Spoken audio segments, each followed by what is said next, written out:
128 కోట్ల రూపాయలు ఖర్చు పెట్టిన రాష్ట్రం తెలంగాణ రాష్ట్రం. ధైర్యంగా పైసకు లెక్క చెప్తా రేపు అసెంబ్లీలో.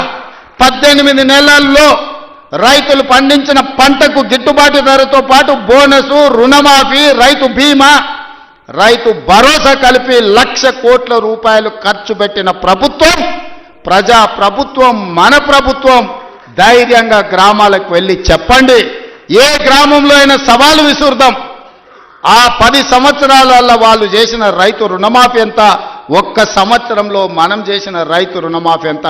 గ్రామ సభలు పెడదాం, గ్రామాలలో చర్చ పెడదాం. ఆనాడు వాళ్ళు పండించిన పంట కొనుగోలు చేయడానికి ఐకేపీ కేంద్రాలు తెరవకపోతే ఈరోజు 8,000 పైచీలకు ఐకేపీ కేంద్రాలు తెరవడమే కాదు, 48 గంటలు తిరిగే లోపల ఉత్తమ్ కుమార్ రెడ్డి గారు ఏ రైతు పంట అమ్ముకున్నాడో అతని ఖాతాలో నగదు బదిలీ చేయడమే కాదు, 500 రూపాయల బోనస్ ఇచ్చి ఇవాళ రైతుల ఆత్మగౌరవం పెంచే విధంగా ఈరోజు రాష్ట్ర ప్రభుత్వం ప్రయత్నం చేస్తుంది. ఆనాడు ధరణి పేరు మీద దోపిడీ చేస్తే, ధరణి కొంతమంది దోపిడీదారులకు చుట్టమైతే భూభారతి చట్టాన్ని తెచ్చి పేదలకు అండగా నిలబడి ఈరోజు పొంగులేటి గారు గ్రామ సభలు పెట్టి రైతుల సమస్యల్ని పరిష్కరించే ప్రయత్నం చేస్తున్నాం. ఎన్నో చిక్కుముళ్ళు, ఎన్నో సమస్యలు అడుగు ముందుకు వెయ్యాలంటే ఒక చీకటి పరిస్థితి. అక్కడి నుంచి వెలుగు వైపు రాష్ట్ర ప్రభుత్వాన్ని, రైతాంగాన్ని నడిపించే ప్రయత్నం చేస్తున్నాం. అరే పిల్లగాడు కొత్తగా వచ్చిండు, కొంతకాలం సమయం ఇద్దామన్నా కనీసం విజ్ఞత లేదు. 10 సంవత్సరాలు పరిపాలించిన వాళ్లకు మొదటి రోజు నుంచే ఎట్లయినా పడగొడదాం, ఎట్లయినా ఇబ్బంది పెడదాం. విద్యార్థులు చచ్చిపోతే సంతోషంతో నృత్యాలు చేస్తారు, రైతులు చచ్చిపోతే సంతోషంతో వాళ్ళు ఇవాళ చేస్తున్నారు. ఎక్కడైనా బస్సు కింద పడేవారని చచ్చిపోతే వాళ్ళకు ఆనందమే, ఎక్కడైనా ఆహార కలుషితమైపోయి విద్యార్థులు చచ్చిపోతే వాళ్ళకు ఆనందమే, ఎక్కడైనా రైతు ఆత్మహత్య చేసుకుంటే వాళ్ళకు ఆనందమే. ఎందుకంటే వీళ్ళ చావుల పునాదుల మీద అధికారం అల్కగా ఎక్కొచ్చు అనే ఆలోచన, దుర్మార్గమైన దురాలోచనతోటి ఈరోజు ప్రతిపక్ష పార్టీ పనిచేస్తున్నది. అరే కొంతకాలమైన సమయం ఇయ్యరా, సరిదిద్దుకోవడానికి అవకాశం ఉండదా?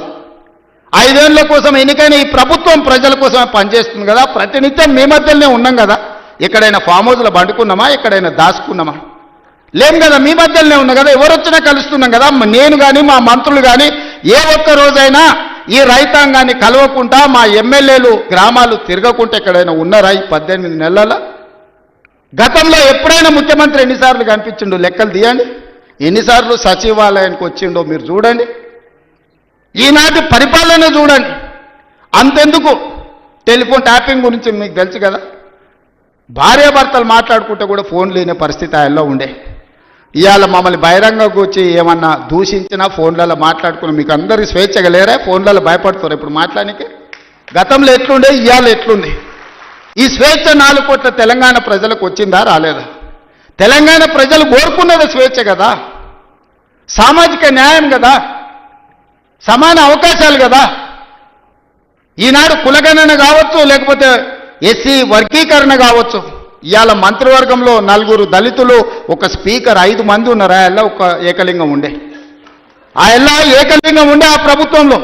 ఇవాళ ఈ వేదిక మీద 5 మంది ఉన్నారు, 4 మంత్రులు, ఒక స్పీకర్, దళిత సామాజిక వర్గం నుంచి ఇవాళ ఈ వేదిక మీద కూర్చున్నారంటే సామాజిక న్యాయం అనేది కాంగ్రెస్ పార్టీతోనే సాధ్యమవుతుంది. సమాన అవకాశాలు ఈ ప్రభుత్వంలోనే ఉంటాయి.